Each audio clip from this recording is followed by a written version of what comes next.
Чистую победу на туше одержал Тимур Гоголя, Республика Саха-Якутия.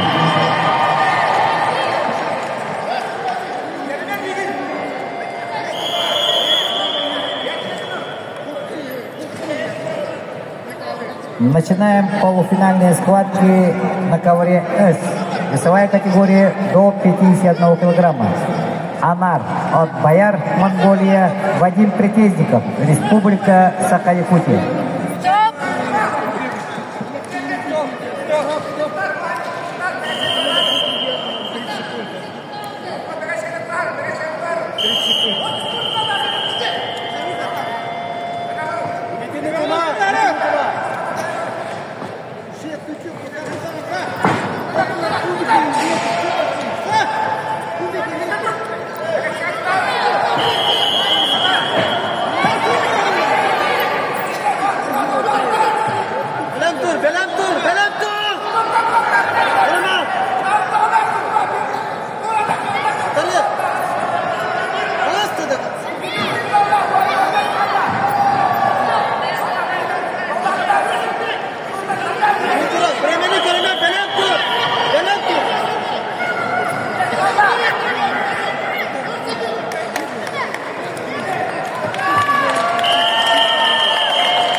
На ковре А схватку по очкам победил и выходит в финал весовой категории до 45 килограммов Голиков Антон, Республика Саха-Якутия.